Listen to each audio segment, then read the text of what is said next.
초등필독 인성인문학 용기 안중근 죽음도 두려워하지 않는 용기.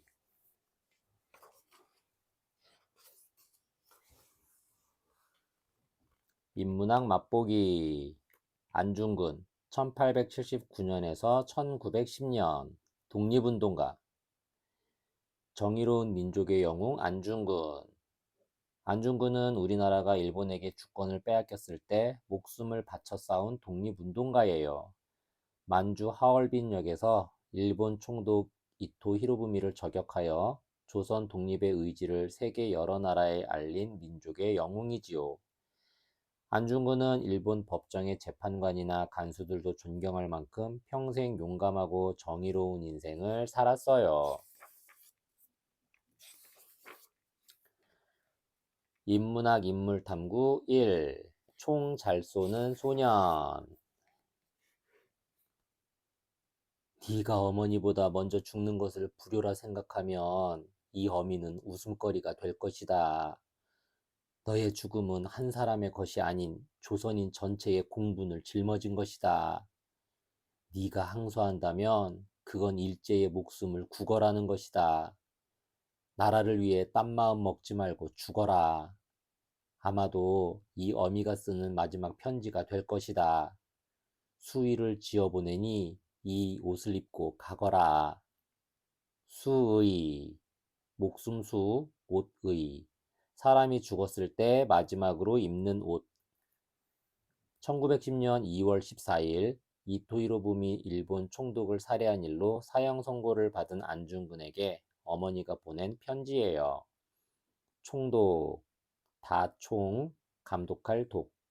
본국을 대표하여 식민지 국가를 다스리는 최고위 관리.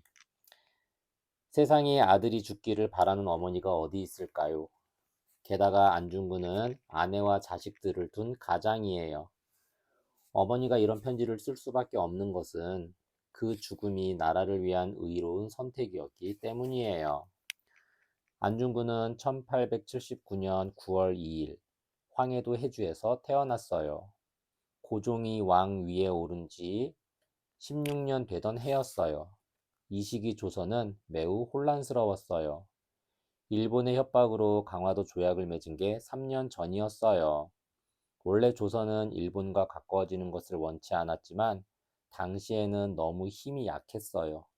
일본이 군함을 동원하여 강제로 교역에 응하도록 조선과 문서를 교환한 것을 강화도 조약이라고 해요. 교역, 사귈교, 바꿀역, 나라와 나라 사이에서 물건을 사고 팔거나 서로 바꾸는 일. 이것은 일본이 조선을 식민지로 만드는 첫걸음이었어요. 식민지, 심을식, 백성민, 땅지, 남의 나라에 예속되어 국가의 주권을 빼앗긴 나라. 안중근은 이 무렵 가슴과 배에 7개의 점을 달고 태어났어요. 북두칠성은 비범한 기운을 상징하는 별이요. 이 아이가 장차 큰 일을 하게 될 모양이요. 안중근의 아버지는 첫 아들이 태어난 것을 몹시 기뻐하며 집에서 부르는 이름을 응칠이라고 붙여주었어요. 응칠은 북두칠성의 기운을 받고 태어난 아이라는 뜻이에요. 안중근의 아버지 안태우는 개화당에 몸담고 있었어요. 조선을 부강한 나라로 만들려면 부정부패를 없애고 낡은 제도를 뜯어 고쳐야 하며 청나라의 간섭에서 벗어나 서양의 새로운 지식과 문물을 받아들여야 한다고 주장하는 단체가 개화당이에요. 일본이 강해진 것은 일찌감치 서양의 문호를 개방하여 그들의 앞선 문물을 받아들였기 때문이요. 문호, 문문, 집호, 외부와 교류하기 위한 통로나 수단을 비유적으로 일컫는 말. 개화당을 이끌던 박영효는 70명의 국비장학생을 일본에 파견하려는 계획을 세웠어요. 국비, 나라국, 쓸비, 나라의 재산으로 부담하는 비용. 유학생 명단에는 안태훈의 이름도 들어 있었어요. 일본이 발전한 것을 직접 눈으로 보면 우리에게 부족한 게 무엇인지 알 수 있을 것이다. 안태우는 유학 떠날 날을 기다리며 기대에 부풀어 있었어요. 하지만 박영효의 계획은 결국 실행에 옮겨지지 못했어요. 청나라가 일본으로부터 조선을 보호한다는 핑계로 군대를 보내면서 상황은 급하게 달라졌어요. 안중근이 5살 때 마침내 갑신정변이 일어났어요. 박영효, 김옥균, 서재필 등이 반란을 일으켜 정권을 잡은 사건을 갑신정변이라고 해요. 개화당은 청나라에 대한 조공을 폐지하고 신분과 관계없이 능력 있는 인재를 등용하는 등 14개의 개혁 공약을 내세운 새로운 정부의 수립을 선포했어요. 조공, 아침조, 바칠공, 작은 나라가 큰 나라를 섬기며 때 맞춰서 선물 따위를 보내는 일, 공약, 공평할 공, 맺을 약, 정부나 정당, 입후보자 등이 어떠한 일에 대해 국민에게 약속하는 것. 하지만 새 정부는 사흘을 넘기지 못했어요. 조정의 반대파들이 청나라 군대를 끌어들였기 때문이에요. 정변을 주도한 세력들은 외국으로 피신해서 뿔뿔이 흩어졌고 안태훈의 처지도 위태롭게 되었어요. 개화당으로 찍힌 이상 가족의 안전도 보장할 수 없게 되었다. 다 같이 숨을 곳을 찾아 떠나자. 안태훈은 6명의 형제들을 설득하여 일가 부치들을 모두 이끌고 천봉산 아래 청계동이라는 깊은 산속 마을로 들어갔어요. 청계동은 작고 조용한 마을이었어요. 그런데 갑자기 마을이 북적거리기 시작했어요. 안중근의 일가 친척들이 자그마치 80명이나 되었기 때문이에요. 아버지는 마을에서 제일 높은 동산에 초소를 설치하고 포수들을 시켜 지키게 했어요. 포수, 대포포, 손수, 총으로 짐승을 잡는 사냥꾼, 그리고 서당을 열어 마을 아이들을 가르쳤어요. 세상과 동떨어져 살수록 배움을 게을리해선 안 된다. 그래야 커서 사람 구실을 하는 거야. 안중근은 아버지에게 늘 이런 말을 듣고 자랐어요. 삼촌들은 틈틈이 말타기와 활쏘기를 가르쳤어요. 천봉사는 포수들이 즐겨 찾는 사냥터였어요. 사냥철이 되면 안중근은 아버지와 포수들을 따라다니면서 엽총으로 사냥하는 법도 배웠어요. 아드님은 이제 곧 명사수가 되겠군요. 명사수, 이름명, 쏠사, 손수, 총이나 활을 잘 쏘아 이름이 알려진 사람. 아버지는 포수들이 안중근을 칭찬하는 말을 듣고 무척 흐뭇해했어요. 그 당시 전라도 고부군수 조병갑은 온갖 명목으로 사리새욕을 채우는 악명 높은 탐관오리였어요.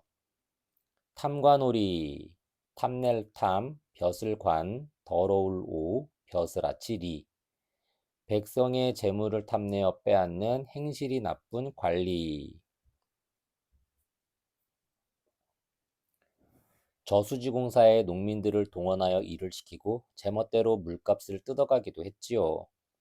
저수지, 쌓을처, 물수, 못지, 물을 모아두기 위해 하천이나 골짜기를 막아 만든 못, 심지어 법전에도 없는 이상한 세금을 만들어내 악착같이 돈을 빼앗아갔어요.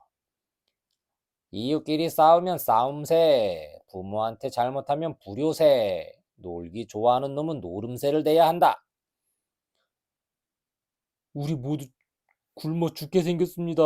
제발 도와주십시오. 농민들은 동학의 지도자 전봉준에게 억울함을 호소했어요. 주로 가난하고 힘없는 농민들이 많이 따랐던 동학은 사람은 모두 평등하다는 사상을 가진 민족 종교예요.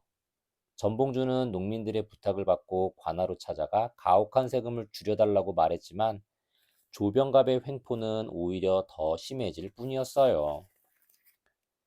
1894년 1월, 마침내 동학 농민군의 봉기가 일어났어요. 봉기, 벌봉, 일어날 기, 벌떼처럼 세차게 때를 지어 일어남. 전봉준은 분노한 농민들을 이끌고 관하로 쳐들어갔어요. 농민들 손에는 낫과 곡괭이가 들려 있었지요. 이대로는 못 살겠다. 못된 군수를 몰아내자. 무기라고는 농기구들 뿐이었으나 동학군의 사기는 하늘을 찌를 듯했어요. 관할을 지키던 병사들은 깜짝 놀라 사방으로 흩어졌어요. 동학군은 곡식 창고를 열어 억울하게 재산을 빼앗긴 농민들에게 양식을 나눠주고 조병갑을 처형했어요. 더 이상 책임을 묻지 않을 테니 이쯤에서 해산하시오.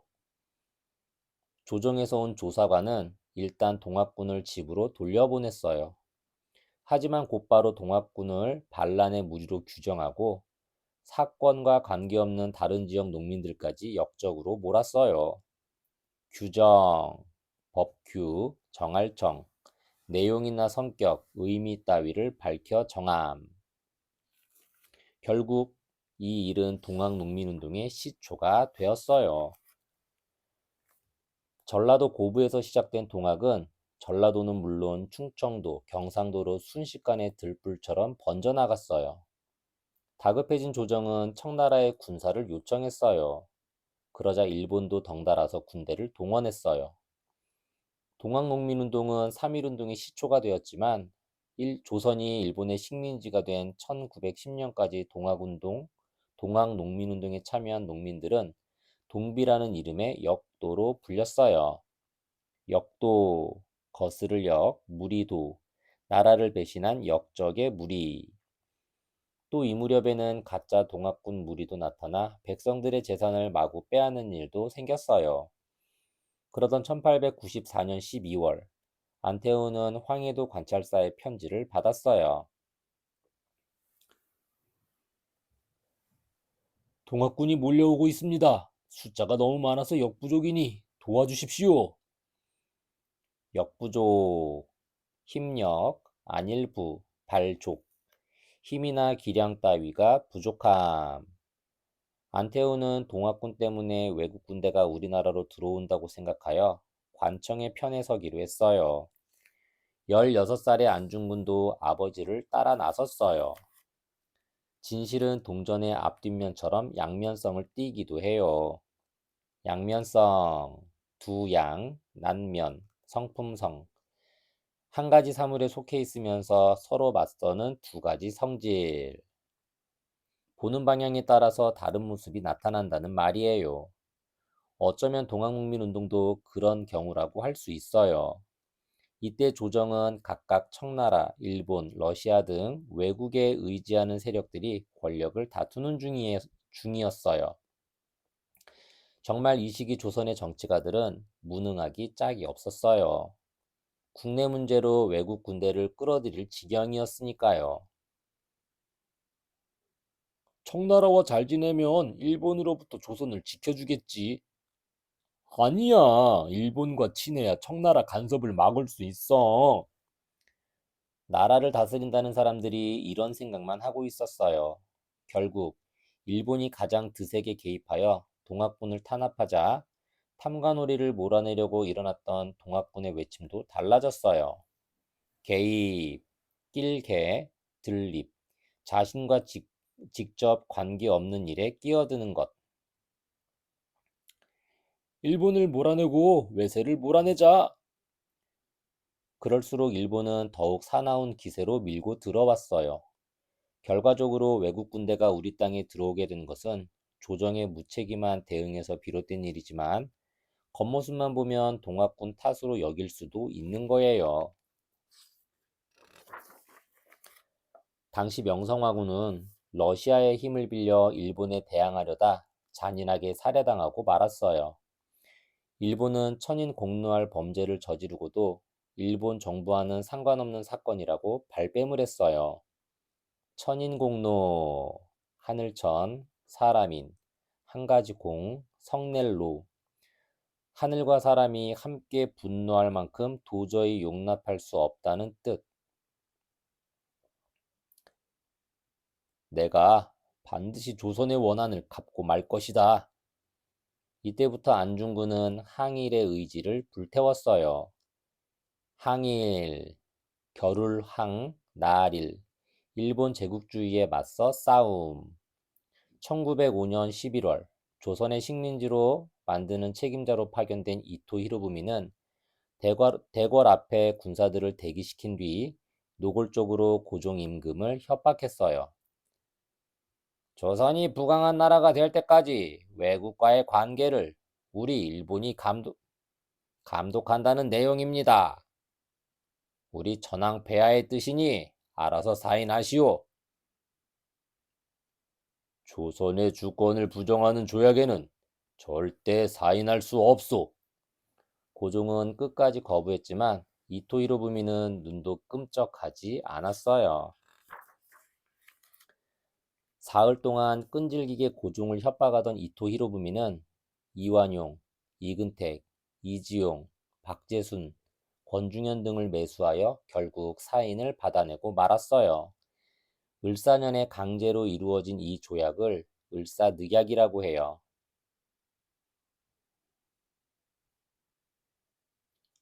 친일 매국노들이 끝내 나라를 팔아먹었습니다.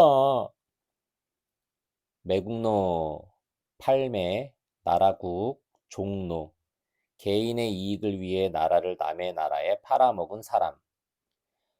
조약이 체결된 사실을 알고 울분을 토하는 안중근에게 아버지는 아예 전 가족을 이끌고 중국으로 망명하자고 했어요. 망명, 망할 망, 목숨명, 정치적인 이유로 위험에 처해 남의 나라로 피신함. 산동이나 상해에 조선인들이 많이 산다고 들었다. 망해가는 나라에 무슨 희망이 있겠느냐. 차라리 우리 모두 외국에 나가 살자. 가족들이 짐을 꾸리는 동안 저는 먼저 중국에 가서 상황을 살펴보고 오겠습니다. 안중근은 아버지의 뜻을 따르기로 하고 일단 혼자서 중국으로 떠났어요. 중국에 도착한 안중근은 과거 조선의 거물급 인사들이 산동과 상해에 살고 있다는 걸 알게 되었어요. 거물급, 클커, 물건물, 등급급, 남들이 알아주는 대단한 위치에 속한 부류. 이때 안중근은 27살의 피 끓는 청년이었어요. 그는 나라의 운명에 대해 의논할 상대를 찾아보았어요. 지금의 서울시장격인 한성 판윤을 지낸 민영익도 망명하여 그곳에 살고 있었어요. 그런데 안중근은 민영익의 집 대문 안에도 들어가지 못했어요.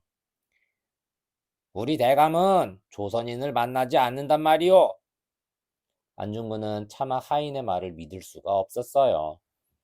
다음 날에도 3번이나 찾아갔지만 민영익은 끝내 만남을 거절했어요.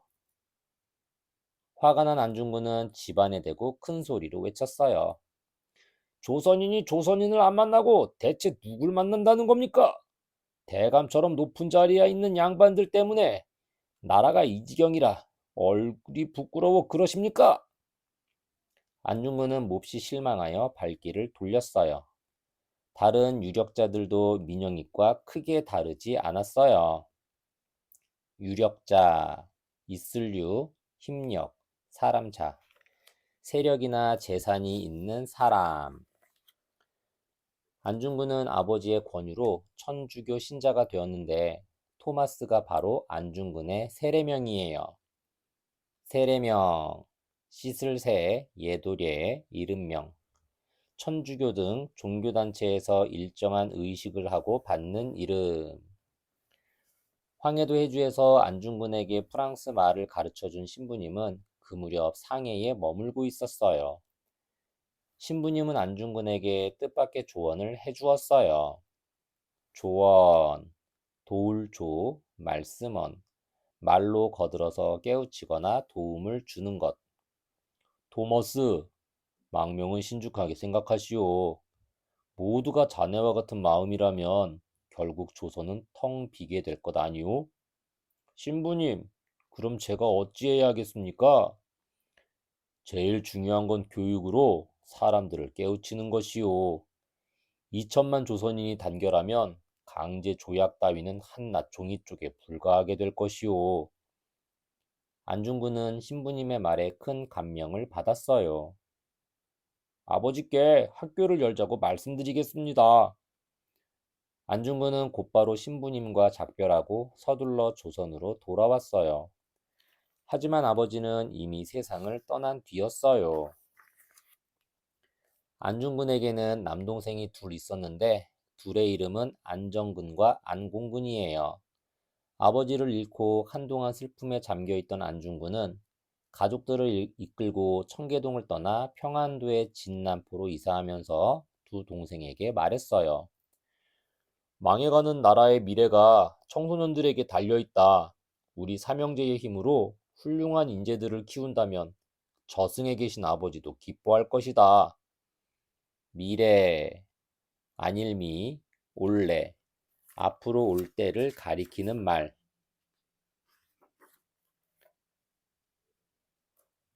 저희는 무조건 형님이 하는 대로 따르겠습니다. 동생들은 아버지로부터 물려받은 유산을 학교를 세우는 데 쓰려는 안중근의 뜻에 흔쾌히 동의했어요. 얼마 후 진남포에 사문학교와 돈의학교가 세워졌어요.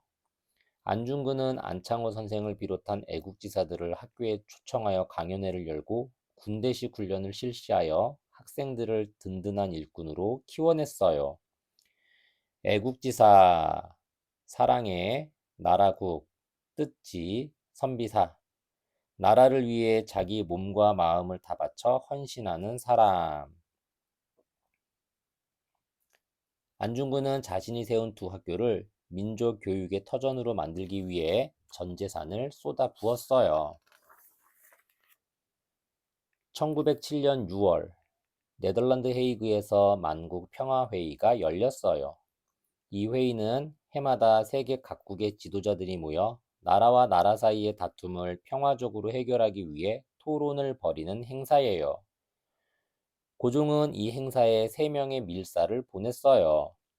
밀사, 빽빽할 밀, 불일사, 어떤 중요한 임무를 맡겨 몰래 보내는 사람.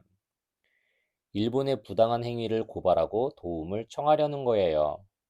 하지만 비밀리에 조선을 출발하여 헤이그에 도착한 밀사들은 회의장에 들어갈 수도 없었어요. 조선이 어떤 나라인지 모르는 주요 국가 지도자들이 이야기를 들어주려고 하지 않았기 때문이에요. 그리고 며칠 후 안중근은 사문학교 학생들로부터 충격적인 소식을 들었어요. 이준 선생님이 회의장 주변 호텔에서 알 수 없는 이유로 돌아가셨답니다. 한때 사문학교에서 강의했던 이준 열사는 3명의 밀사 가운데 한 명이었어요. 열사, 세찰열, 선비사, 나라를 위해 굳은 저리를 지키며 충성을 다해 싸운 사람. 5일 뒤에는 더욱 놀라운 일이 벌어졌어요.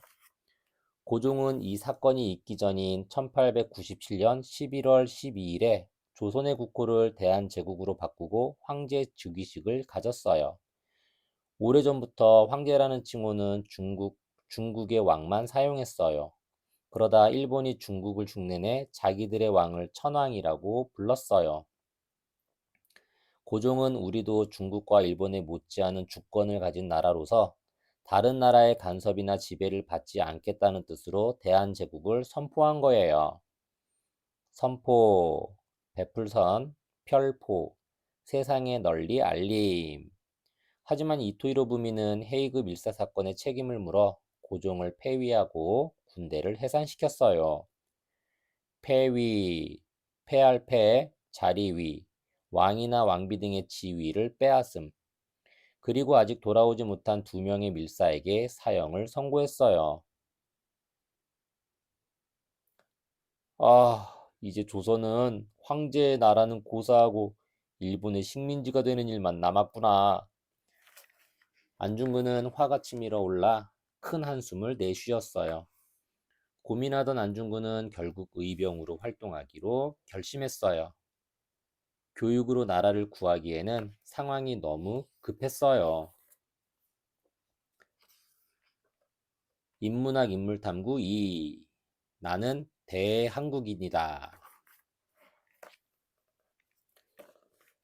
1908년 30살이 된 안중근은 러시아 블라디보스토크로 갔어요. 이곳에는 약 5천 명의 동포들이 모여 살았어요. 재앙에 빠진 조국의 현실을 외면하지 마십시오. 재앙, 재앙재, 재앙앙, 뜻하지 않게 생긴 불행한 일. 안중근은 한인들이 모여 사는 마을을 돌아다니며 조국의 위태로운 상황을 전했어요. 그러고는 뜻을 함께할 동지들을 모으기 시작했어요. 블라디보스토크에는 러일 전쟁 때 항일 의병대를 이끌었던 이범윤 장군도 살고 있었어요. 우리에겐 장군처럼 경험이 풍부한 지도자가 필요합니다. 부디 의병 대장을 맡아주십시오. 안중근의 부탁에 이범윤 장군이 말했어요. 무기도 없이 맨손으로 어떻게 의병을 일으킨단 말인가? 애국심만으로 나라를 구할 수는 없어. 이 무렵 학교는 운영난에 허덕이고 안중근은 빈털터리였어요. 운영난, 옮길 운, 경영할 영, 어려울 난, 일을 꾸려나가기 어려운 상태. 하지만 안중근은 결코 용기를 잃지 않았어요.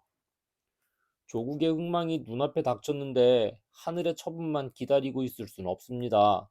자금은 제가 어떻게든 마련하겠습니다. 흥망, 일어날 흥, 망할 망, 잘 되어 일어남과 못 되어 없어짐. 안중근은 이범윤과 헤어진 뒤 동포들이 모이는 곳이라면 어디든 찾아가서 항일 의병 활동을 같이 하자고 간절히 호소했어요.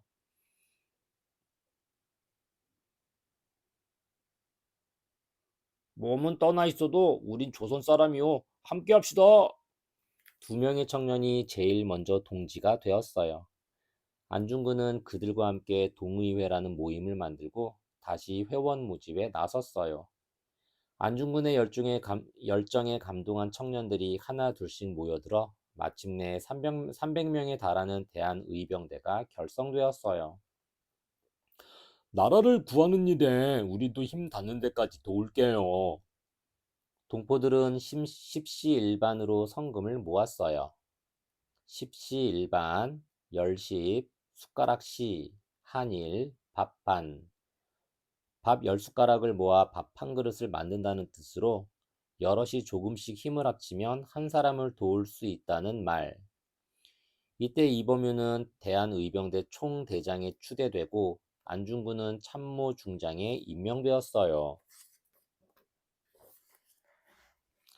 그해 7월, 안중근은 훈련을 마친 의병대를 이끌고 두만강을 넘어 국내로 진입했어요. 진입, 나아갈 진, 들입, 어느 곳을 향해 내쳐 들어감. 한국과 중국, 러시아의 국경이 맞닿아 있는 두만강은 일본군 수비대를 공격하고 안전하게 후퇴할 수 있는 장점이 있었어요. 무조건 총을 쏘아서는 안 된다. 아직 전투 경험이 부족한 우리가 일본군을 상대하려면 최대한 신중히 공격해야 한다. 안중근은 대원들을 다독이며 치밀한 작전을 펼쳤어요. 의병대는 풀숲에 숨어 있다가 일본군 수비대가 방심한 틈을 타서 기습 공격을 했어요. 방심, 노을방, 마음심, 마음을 다잡지 않고 풀어 놓아버림. 처음부터 전투는 의병대의 일방적인 승리로 끝났어요. 이런 식으로 몇 차례 승리하면서 대원들의 사기는 하늘을 찔렀어요. 그러던 어느 날 뜻밖의 상황이 벌어졌어요. 하루는 안중근 부대가 10여 명의 포로를 사로잡았어요. 저희는 억지로 전쟁에 끌려 나온 것뿐입니다. 일본군 포로들은 저마다 살려달라고 애원했어요. 대원들은 당연히 그들을 죽일 거라고 생각했어요. 하지만 안중근은 이렇게 말했어요. 만국 공법에 의하면 적병이라도 전투 중이 아니면 죽이는 법이 없고 또한 사로잡혔다 해도 훗날 돌려보내게 되어 있다. 만국공법, 일만만, 나라국, 공평할 공, 법법, 국제법의 뜻을 가진 옛말. 예? 그럼 저 일본군 놈들을 살려준단 말입니까? 대원들은 어처구니 없는 표정을 지었어요. 안중근은 여기서 한술 더 떴어요. 포로에게 무기까지 줘서 돌려보내라는 거예요. 죽기를 각오하고 애써 잡은 포로를 다 놓아주면 우리가 이 고생을 하는 목적은 대체 무엇입니까? 대원들은 거세게 반발하며 따지고 들었어요. 반발, 돌이킬 반, 다스릴 발. 어떤 상태나 행동 따위에 대해 거스르고 반항함. 안중근은 어째서 포로를 풀어준 걸까요? 안중근은 천주교 신자가 된 프랑스 말을 배우면서 안중근은 천주교 신자가 된 후 프랑스 말을 배우면서 국제법에 대해서도 알게 되었어요. 하지만 전쟁 포로를 자기네 나라로 돌려보내는 국제법이 제대로 지켜지게 된 것은 1949년부터였어요. 안중근은 그보다 40년이나 앞선 때에 일본군 포로를 돌려보낸 것은 전쟁이 아니라 평화를 위한 선택이었어요. 안중근은 포로들을 풀어주면서 대원들에게 말했어요. 힘없는 나라의 한을 풀려면 의로운 거사로서 겉으로만 동양 평화를 외치는 이토 히로부미의 포악함을 열강에 널리 알려야 한다. 그러니 대원들은 부디 내 마음을 이해해 주기 바란다. 거사, 들거, 일사, 크고 엄청난 일을 일으킴. 열강, 벌일 열, 강할 강, 국제사회에서 영향력을 행사하는 여러 강한 나라. 강대국을 우리 편으로 만들어 국권을 회복하려면 이토 히로부미와 일본의 악행을 세상에 널리 알리고 우리는 거꾸로 국제법을 성실히 지키는 모습을 보여주자는 거예요. 하지만 대원들은 대부분 포로 석방에 항의하며 떠나버렸고 안중근 부대는 혹독한 시련을 겪어야 했어요. 기습이다! 느닷없이 총성과 함께 대원들이 쓰러지기 시작했어요. 안중근이 풀어준 포로들이 일본군을 데려오는 거예요. 대원들은 5시간 가까이 치열한 전투를 벌였으나 중과 부적으로 크게 패하고 말았어요. 중과 부적, 무리중, 적을 과, 안일부, 대적할 적. 적은 숫자로 많은 숫자의 적을 대적하지 못함. 안중근은 장대비까지 내리는 캄캄한 산중을 헤매며 대원들을 찾아다녔어요. 그 많던 대원들 가운데 안중근이 찾아낸 대원은 3명 뿐이었어요. 장군, 이제 우린 어찌합니까? 대원들이 안중근을 원망스럽게 쳐다보았어요. 안중근은 대답 대신 우선 그들의 생각을 물었어요. 배잔병으로 돌아가느니 차라리 죽고 싶습니다. 포로가 되면 산속을 헤매다 죽는 것보다는 낫겠지요. 모르겠습니다. 그저 운명에 맡기는 수밖에. 패잔병, 패할 패, 남을 잔, 병사병. 싸움에 패하고 살아남은 병사. 안중근은 그들의 말이 끝나자 시 한 수를 읊었어요. 뜻을 품고 나왔다가 큰 일을 못 이루니 몸두기도 어려워라. 바라건대 죽기를 맹세했으면 의리 없는 귀신은 되지 말게. 의병으로 나선 이상 죽더라도 싸우다 죽자는 뜻이었어요. 안중근은 숙연한 표정의 대원들에게 이렇게 말했어요. 그대들은 각자 뜻대로 하라. 나는 다시 산을 내려가 일본군과 싸우고 2천만 대한국인의 한 사람으로 의무를 다한 다음에야 죽어도 한이 없겠다. 숙연, 엄숙할 숙, 그럴련, 고요하고 엄숙하다는 뜻. 대한국인, 클대, 한국한, 나라국, 사람인, 위대한 한국인이라는 뜻으로 한국인의 자긍심을 나타내는 말. 말을 마친 안중근은 휘적휘적 어두운 산길을 내려갔어요. 저희도 함께 가겠습니다. 3명의 대원들도 뒤를 따랐어요. 험한 산길을 밤새도록 걸었지만 마을은 보이지 않았어요. 낮에는 일본군 수색대가 산을 에워싸고 있어 물 한 모금 못 마시고 꼼짝없이 산속에 숨어 있어야만 했어요. 그러느라 여세 동안 밥을 한 끼도 못 먹었어요. 저기 불빛이 보입니다. 밤중에 산길을 헤매다 한 대원이 집 한 채를 발견했어요. 내가 먼저 동정을 살펴보고 오겠다. 안중근은 혼자서 살금살금 그 집으로 다가갔어요. 누구야? 개 짖는 소리를 듣고 어떤 사람들이 횃불을 들고 나왔어요. 알고 보니 그곳은 일본군 초소였어요. 안중근은 급히 몸을 돌려 정신없이 뛰었어요. 어찌나 놀랐던지 은신처 가까이 왔을 때 너무 어지러워 냇물 앞에 쓰러졌다가 한참 만에야 눈을 떴어요. 은신처, 숨을 몸신, 고처, 몸을 숨기는 곳. 안중근은 냇물을 벌컥벌컥 마시고는 이렇게 기도했어요. 죽어도 속히 죽고 살아도 속히 살게 해주소서. 겉으로는 강한 척했지만 속으로는 두려웠던 거예요. 그러다 문득 그는 한 인물을 떠올리며 다시 용기를 냈어요. 그 인물은 영국과의 독립전쟁에서 천신만고 끝에 승리를 쟁취한 미국의 초대 대통령 조지 워싱턴이었어요. 천신만고, 일천천, 매울신, 일만만, 쓸고, 천가지 매운맛과 만가지 쓴맛이라는 뜻으로 온갖 어려운 고비를 넘기며 심한 고생을 한다는 뜻. 배가 너무 고파서 도저히 걸을 수가 없습니다. 엿새째 되는 날, 안중근과 대원들은 환한 대낮인데도 겁도 없이 민가를 찾아 나섰어요. 다행히 두매산골에 숨어있는 집이 한 채 있었어요. 주인 할머니가 급히 잡곡밥 한 그릇을 주면서 말했어요. 여기서 머뭇거리지 말고 어서 가요. 어서! 어젯밤 아랫마을에 일본군이 들이닥쳐 의병들에게 밥을 준 주민 5명을 총으로 쏘아 죽였다는 것이었어요. 안중근 일행은 밥을 손으로 받아 담고 산으로 올라왔어요.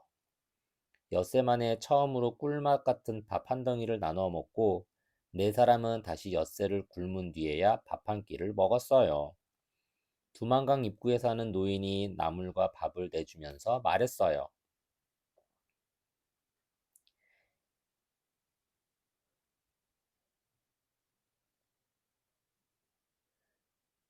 이렇게 나라가 어려운 때를 만나 장한 일을 하시는구려. 고진감래라는 말이 있으니 아무쪼록 힘내시오. 고진감래, 쓸고, 다할진, 달감, 올래. 고생이 끝나면 좋은 일이 닥친다는 뜻. 하지만 그렇게 수없이 죽을 고비를 넘기며 블라디보스토크로 돌아간 안중근에게 동료들은 의병대 해체를 요구했어요.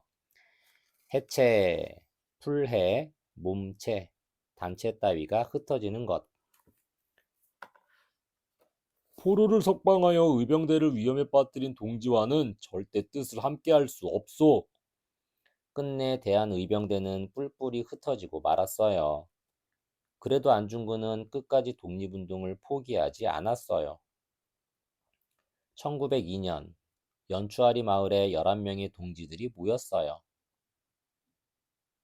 특별한 목적이 없으면 단체가 흐지부지 되기 쉽습니다. 오늘 우리가 손가락 하나씩을 잘라 나라의 목숨을 바칠 것을 맹세하고 마음과 몸을 하나로 묶어 기어이 서로의 목적을 이루도록 결의하는 게 어떻습니까? 결의, 결단할 결, 뜻의, 굳게 정하여 마음먹음. 좋습니다. 안중근의 제안에 모두 자신의 손을 탁자에 올려놓았어요. 그런 다음 각자의 맹세를 떠올리며 손가락을 자른 피로 태극기 앞면에 크게 대한독립이라고 썼어요. 대한독립, 큰대, 한국한, 홀로독, 설립. 우리나라가 일본의 식민지에서 벗어나 주권을 되찾음. 안중근은 이때 속으로 이렇게 맹세했어요. 3년 안에 내 손으로 꼭 이토 히로부미를 죽일 것이다. 1909년 10월 안중근은 귀가 번쩍 뜨이는 소식을 듣고 의병 동지인 우덕순을 찾아갔어요. 이토 히로부미가 하얼빈에 온다네. 놈을 잡을 기회가 이렇게 빨리 올 줄이야. 안중근은 우덕순 앞에서 덩실덩실 춤까지 추었어요. 가야지. 어디로? 하얼빈에 가야지. 이것으로 더는 말이 필요 없었어요. 두 사람은 항상 같은 마음을 가지고 있었기 때문이에요. 조선 침략을 주도한 이토 히로부미는 일본의 정치계를 움직여 조선 총독부 통감으로 부임해서는 온갖 나쁜 짓을 저질렀어요.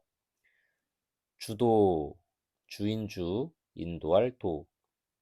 사람들의 앞에 서서 자신이 의도하는 대로 이끄는 것. 두 사람은 그를 제거하지 않으면 동양의 평화는 없다고 판단하여 그를 저격하기로 결심했어요. 저격, 노릴 저, 칠격. 일정한 대상을 노려서 치거나 총으로 쏘는 것. 하얼빈역 바로 전역은 체가구역이에요. 안중근과 우독수는 각각 다른 역을 지키기로 했어요. 이토 히로부미는 의심이 많기로 소문난 인물이었어요. 그러니까 어쩌면 변덕을 부릴 수도 있다고 생각한 거예요. 그래서 우덕수는 하얼빈, 안중근은 체가구 역을 맡고 러시아 말을 잘하는 유동하와 조도선이 동행하기로 했어요. 안중근은 거사를 앞두고 장부가라는 시를 지어 긴장된 마음을 달랬어요. 장부가, 어른장, 지아비부, 노래가, 남자로서 품은 의지나 기계를 나타내는 노래. 사나이 대장부로 세상에 태어나 그 뜻이 크도다. 때가 영웅을 만들고 영웅이 때를 만드는구나. 천하를 굽어보니 어느 날의 뜻을 이룰까? 동력 바람은 날로 차가운데 사나이 가슴은 뜨겁기만 하구나. 진한 분함은 떨쳐버리고 반드시 뜻을 이루리. 영웅, 꽃뿌리 영, 수컷 웅. 지혜와 재주가 뛰어나 보통 사람이 할 수 없는 일을 하는 사람. 안중근은 블라디보스토크에서 하얼빈행 열차를 탔어요. 우덕수는 다음 정거장에서 같은 열차에 올랐어요. 또 그 다음 정거장에서는 러시아에서 한인 신문사를 경영하는 유진율과 이강이 잠시 합류했어요. 합류, 합할합, 흐를류, 어떤 목적을 위해 다른 사람 혹은 단체와 힘을 합침. 역광장에서 이토 히로부미 환영 행사가 열린다는데 차림새가 너무 초라하면 의심받을까봐 준비했어요. 두 사람은 값비싼 독일제 외투 두 벌을 건네주었어요. 벨기에제 브라우닝 7연발 권총을 마련해 준 것도 바로 이 두 사람이었어요. 삼천리 강산을 여러분이 지고 갑니다. 삼천리 강산, 석삼, 일천천, 마을리, 강강, 뇌산, 우리나라 강산, 즉 대한민국을 이르는 말. 유진율과 이강은 두 사람과 악수하고 돌아서며 눈물을 훔쳤어요. 그런데 거사 바로 전날 안중근은 문득 이토 히로부미가 체가구역을 지나칠지도 모른다는 생각이 들었어요. 안 되겠어. 내가 하얼빈을 맡을게. 이 한마디로 두 사람의 운명은 완전히 바뀌어 버렸어요. 이때 안중근의 아내와 5살짜리 장남 분도가 하얼빈으로 오는 중이었어요. 장남, 길장, 남자남, 둘 이상의 아들 가운데 맞이가 되는 아들. 안중근은 일이 이렇게 빨라질 줄 모르고 아들이 너무 보고 싶어서 편지를 보냈던 거예요. 분도는 친척들이 과자를 주면 형제들과 나눠 먹으려고 집으로 달려오는 착한 아들이었어요. 하지만 그토록 그리운 가족들을 태우고 오는 열차는 이토 히로부미가 탄 열차와 같은 시간에 하얼빈역에 도착할 예정이었어요. 사랑하는 내 아들 분도야, 마중 나가지 못해 미안하다. 안중근은 거사를 결심한 뒤 처음으로 눈물을 흘렸어요. 하지만 바로 마음을 다잡았어요. 나라와 민족을 위하는 길이 곧 내 가족을 위하는 길이다. 비록 나는 죽어도 결코 내 죽음은 헛되지 않으리라. 대의를 위해 자신을 희생하겠다는 신념이 다시금 뜨겁게 용기를 북돋워 주었어요. 대의, 클 때에 옳을 의, 사람으로서 마땅히 지키고 행해야 할 큰 도리. 1909년 10월 26일 오전 7시. 하얼빈은 러시아 관할 지역이라 역 광장에는 벌써부터 러시아 경찰이 진을 치고 있었어요. 안중근은 사람들 사이에서 몸을 숨기고 때를 기다렸어요. 오전 9시가 되자 이토 히로부미가 탄 열차가 드디어 역에 도착했어요. 분명 저놈일 것이다. 안중근은 러시아 관리들과 일본 관리들의 에워싸인 사람 중에 키 작은 한 노인을 주목했어요. 주목, 불주, 눈목, 관심을 가지고 주의 깊게 살핌. 이토 히로부미는 원래 베일에 쌓인 인물이었어요. 지금처럼 인터넷이 있는 것도 아니어서 한번 조선의 애국지사로부터 습격당한 뒤로는 자기 사진이 공개되는 것을 철저히 금지했기 때문이에요. 금지, 금알금, 그칠지, 어떤 행위를 못하게 하는 것. 안중근이 알고 있는 것은 키가 작다는 것 정도였어요. 탕, 탕, 탕. 만일 조자가 아니면 어쩌지?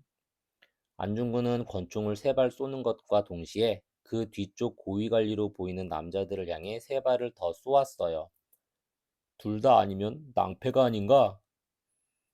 안중근은 총을 쏘고도 자리를 뜨지 않고 그대로 서 있었어요. 손에는 여전히 권총을 들고 있었어요. 러시아 경찰이 자신을 붙잡는 순간에야 비로소 확신한 안중근은 수많은 군중을 향해 이렇게 외쳤어요.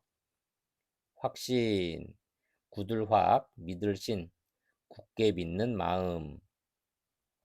코레아 우라, 대한민국 만세! 경찰들이 우르르 달려와 입을 막으려고 했지만 안중근은 계속해서 코레아 우라를 외쳤어요. 그리하여 1909년 10월 26일 오전 9시 30분경 하얼빈 광장을 지나던 수많은 외국인은 러시아 경찰에 끌려가면서 목 놓아 대한민국 만세를 부르는 한국인의 절규를 똑똑히 듣게 되었어요.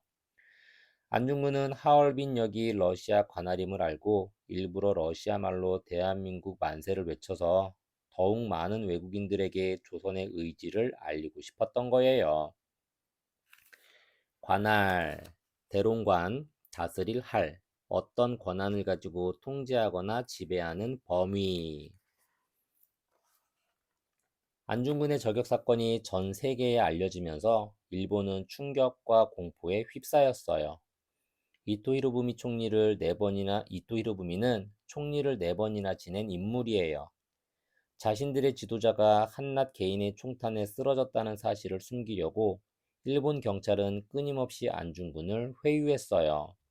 회유, 품을 회, 부드러울 유, 어루만지고 잘 달래서 말을 듣도록 함. 너희 왕이 시킨 짓이라고 하면 목숨을 살려주겠다. 안중근은 그들의 속셈을 뻔히 알고 호통을 쳤어요. 죽음이 두려웠다면 큰 뜻을 품지도 않았을 것이다. 말 같지도 않은 소리 말고 당장 나를 사형시켜라. 검사가 현장에서 도망치지 않은 이유를 물었을 때는 오히려 검사보다 당당하게 되물었어요.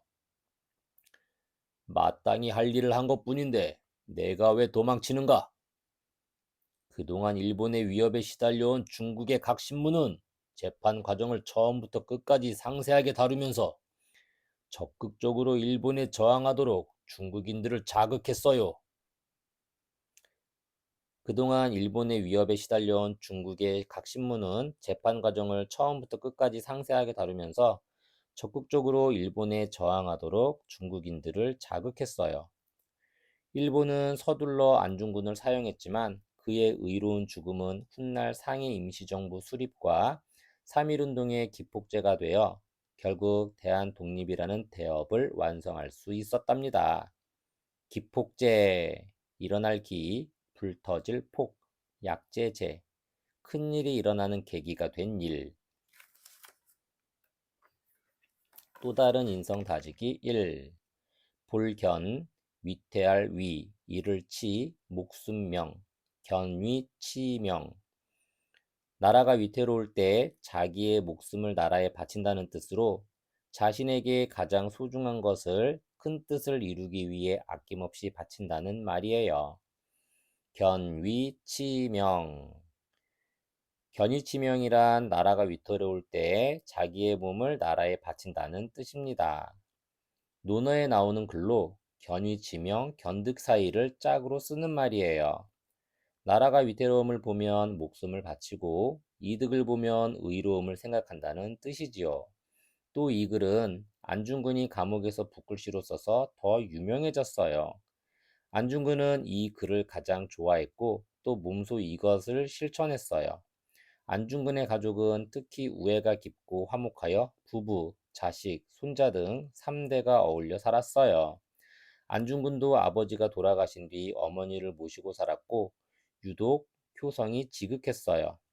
이런 사람이 나라를 위해 스스로 목숨 바쳐 헌신한 것이야말로 진정한 견위치명이라 할 수 있지요. 논어의 원문은 모름지기 훌륭한 선비는 나라가 위태로울 때 목숨을 바치며 이득을 볼 때에는 의로움을 생각한다예요. 여기서 선비는 단순히 글을 읽는 사람만 말하는 게 아니라 공직에 있는 공무원을 뜻하는 말이기도 해요. 비슷한 말로 견리사의 견위 수명도 있어요. 이익을 보면 의로움을 생각하고 위기를 보면 목숨을 던진다는 뜻이에요.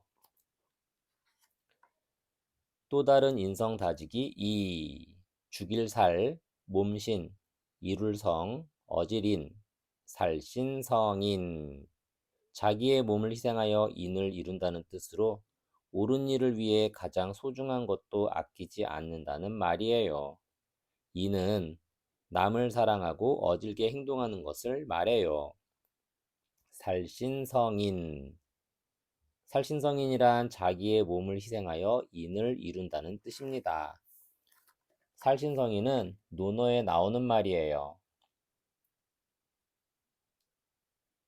뜻있는 선비와 어진 사람은 삶을 구하여 인을 해치는 일이 없고 오히려 때로는 자기의 목숨을 버리면서까지 인을 이룬다. 도덕과 의리를 소중하게 여기고 어진 덕성을 갖춘 사람은 자신의 삶이 소중하다고 도덕과 의리, 덕성을 잃는 일은 절대로 없고 오히려 자신을 희생하면서까지 남에게 덕을 베푼다는 뜻이에요. 공자는 같은 책에서 또 이런 말을 했어요. 백성들의 인에 대한 필요는 물과 불보다 절실하다. 그런데 물과 불을 건드리고 죽는 사람은 내가 보았지만 인을 실천하면서 죽는 사람은 보지 못했다. 이 말은 즉 살신성인은 보통의 인간으로는 실천하기가 매우 어렵다는 거예요. 살신성인의 대표적인 예로 간혹 뉴스에 등장하는 이야기가 있어요. 전철역 선로에 떨어져 위기에 빠진 승객을 직접 선로에 뛰어들어 목숨 걸고 구한 철도원 이야기예요.